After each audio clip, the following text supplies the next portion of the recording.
Collector খাজনা আদায় করতো। ঘুরে আসবার সময় এদিক দিয়ে ঢুকে নিচটা দেখে কাঠের সিঁড়ি দোতলায় চলে যাবেন। এখানে কিছু বোঝাবে না, এটা মিউজিয়াম আছে। ট্যাক্স কালেক্টর কি মানে নবাবের? না, ব্রিটিশদের হয়ে খাজনা আদায় করতো। ওকে। নবাবের 20 বছর পর ব্রিটিশ আমলে।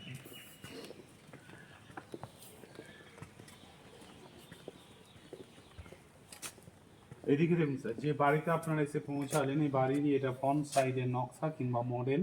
এটা 250 গ্রাম শোলা আর কাগজকে কেটে কেটে বানিয়েছিলেন।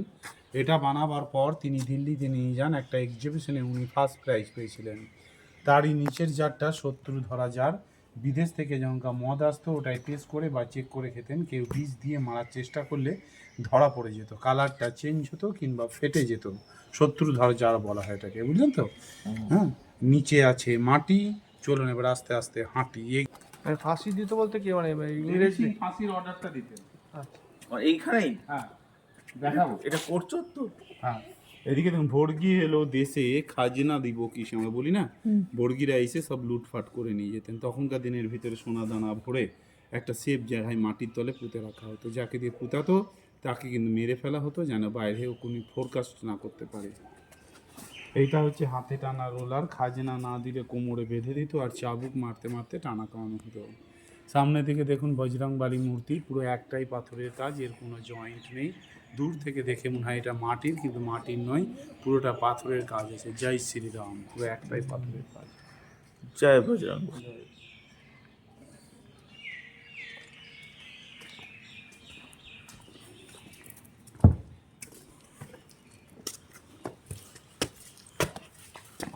এই ফাঁকা গার্ডেনটা দেখছেন, এই যে লোহার ল্যাম্পপোস্টার, এগুলো চারদিকে 4টি থাম ছিল, চারদিকে বেলজাইন কাজ দিয়ে ঘেরা ছিল, তলে সেট পাথর দিয়ে বাঁধানো ছিল।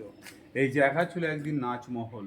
এখানে বিভিন্ন রকম বাইজিদের নাচানো হতো। শোনা যায় তখনকার দিনের সব থেকে সুন্দরী ছিলেন নাকি হীরাবাই, যার এখানে এক নাইটে নাচতে পারলে 5000 স্বর্ণ মুদ্রা ডিমান্ড ছিল। জায়গাটাই ছিল নাচমহল, এখন হয়ে গেছে ফাঁকা মহল। বাইরে আছে গাড়ি, চলুন তাড়াতাড়ি। এইটার নাম বলা হয় অ্যাকচুয়ালি দরবার হল, মানে বিচার সভা। কিন্তু বিচার করার পর ওই ভাঙা ঘরগুলো দেখছেন, ওগুলো ছিল জেলখানা, বন্দি করে রাখতেন। রীতি রকম অত্যাচার টর্চারিং করার পর তাদেরকে ফাঁসি ঘরে ফাঁসিটা দিতেন। আসুন সেই ফাঁসি ঘরটা আপনাদের দেখাবো। দেবী সিং এর প্যালেস উনি থাকতেনও আবার এখানে বিচার ব্যবস্থা রানী মহল আলাদা ছিল স্যার, বিক্রি করতে।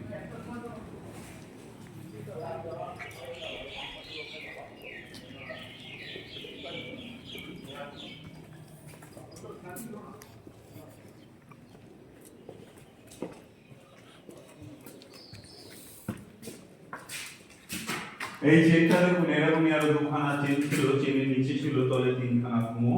কুমোর উপরে সব কাঠ পাতা থাকতো, কাঠের উপরে দাঁড় করিয়ে গলায় দড়িটা পরিয়ে দেওয়া হতো। অ্যাঙ্গেলটা টানলে কাঠটা সরে যেত।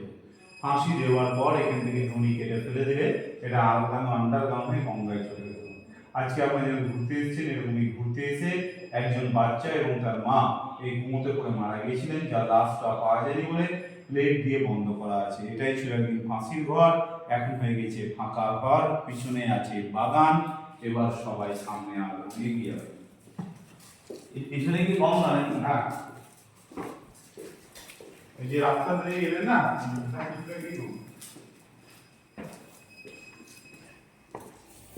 এই সেই নর্তকী বাই হীরাবাই। পাশেরটাও হীরাবাইয়ের ছবি, তার পাশেরটা ওয়ারিন হ্যাস্টিং, যার আন্ডারে দেবী সিং কাজ করতেন। আর এই দেবী সিং দুটো বিয়ে করেও ছেলের সন্তান ছিল না বলে উনি ভাইয়ের ছেলেকে স্টেট রক্ষা করার জন্য দত্তক নিয়েছিল। কীর্তিক নারায়ণ সিং, উনি ভালো লোক ছিলেন, মন্দির প্রতিষ্ঠা করেছিলেন এবং বিচার সবাই বসিয়ে গরিবদের দুবেলা পেট ভরে খেতে দিতেন। তারই ছেলে, তার পাশেরটা ভূপেন্দ্র নারায়ণ সিং। এই নিচেরগুলোকে বলা হয় পাথরের জাল বানিয়ে মুঘল যুগের জাতির কাজ ছেনি আর হাতুড়ির সাহায্যে কেটে কেটে বানিয়েছিল। ভেতর দিকে দেখুন রামচন্দ্র দেবের মন্দির রয়েছে। রাম, লক্ষ্মণ, সীতা, ভরত, শত্রুঘ্ন, হনুমান, গঙ্গা, ব্রহ্মা, বিষ্ণু, মহেশ্বর, নারায়ণ, রাধা, কৃষ্ণ। এই ঝুলন যাত্রা যখন হয়, সামনের বেদিতে এনে সাজানো হয় 3টে সোনার ও অষ্টধাতুর মূর্তি, আজও এখানে বিরাজমান। ভেতরকার ছবিটা দেখুন আর এই ছবিটা দেখুন, একই ছবি। নরেন্দ্র নারায়ণ সিং, ইনি মারা গেছেন, ইনার ছেলে এখনো জীবিত আছে, কলকাতায় থাকেন। তারই পাশেরটা ব্রিটিশ পঞ্চম জর্জ, ইংল্যান্ডের রাজা। যার চাবির কয়েনে ইনার ছবি দেখা যেত।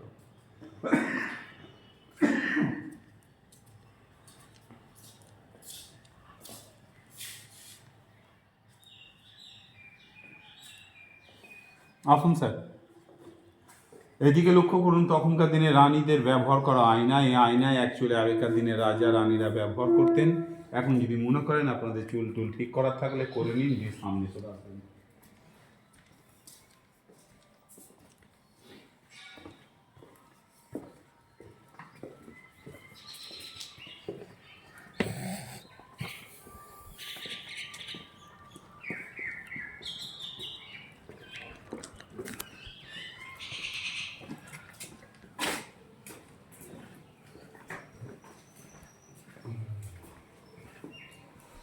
এখানে স্যার সবাই মিলে মাকে একটু ভক্তিভাবে প্রণাম করে নিন। এটাই হচ্ছে দেবী সিং এর মায়ের মন্দির, ডাকাতকালী বলা হয়। দেবী সিং কোনো জায়গায় খাজনা আদায় করতে গেলে মাকে পুজো করে যেতেন, ফিরে আসবার সময় ঘুরিয়ে পুজো দিতেন। কালী, দুর্গা, লক্ষ্মী একটাই মাকে তিনটে রূপে পুজো করে।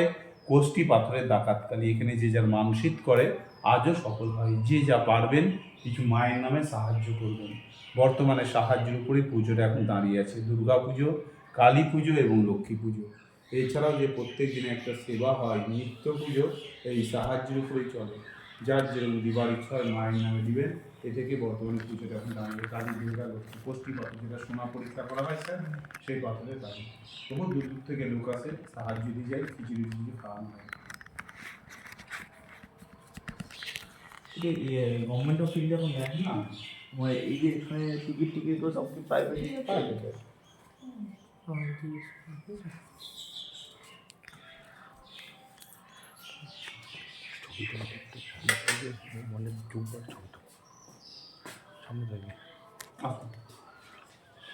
এবারে এখানে আমার শেষ, আর কিছু বোঝাবার নেই। এবারে এখানে যাবেন, সব ঠাকুর মন্দির আছে, দর্শন করে ঘুরতে ঘুরতে বেরিয়ে যাবেন। আর আপনারা যে মুর্শিদাবাদ ঘুরতে এসেছেন, যদি পারেন এই ছবিটা নিয়ে যেতে পারেন, নতুন বের করেছে প্লাস্টিক কার্ড, জলে পুরো নষ্ট হবে না, দেবো? আচ্ছা, আমার গাড়ির পয়সা দেবেন। এই তো কিছু বললাম এটা দিয়ে যান স্যার। এটা দেখি দোতলে উঠে যাবো না, এটা দিয়ে গিয়ে এটা দিয়ে বেরোবেন, দিয়ে সামনে গিয়ে দোতলা উঠবেন।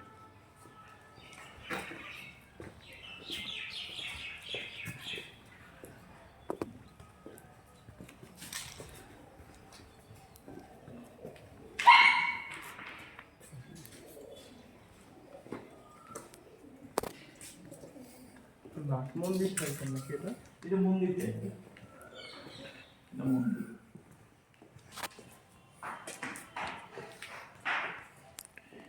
ঈশান মহাদেব,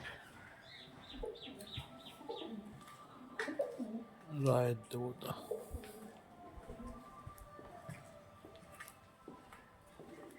রঘুনাথ চতুর্দশী,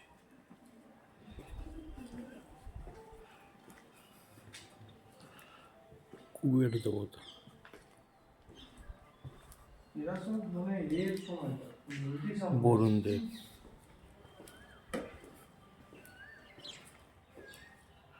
বড় অবতার।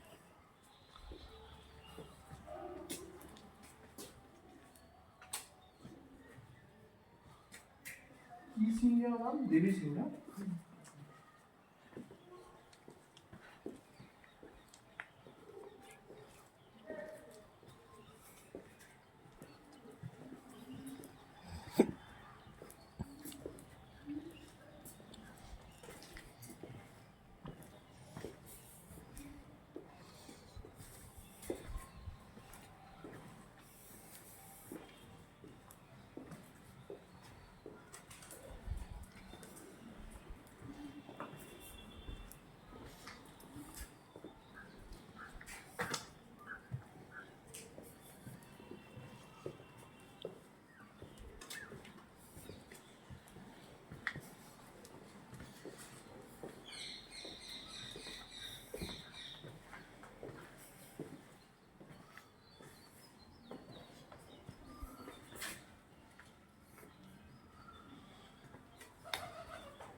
আর যমরাজের মূর্তি।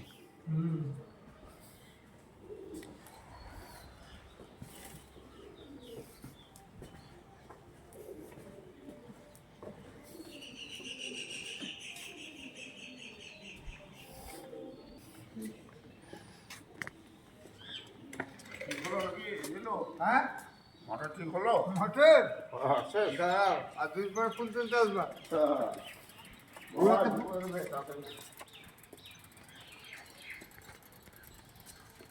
রবিন ওই মোটর থেকে বাড়ি সে নিয়ে এগিয়ে দিয়ে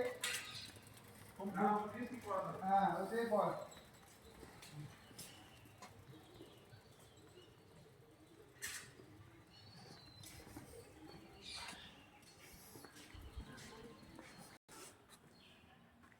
ক্ষতি না, কাজ না করে।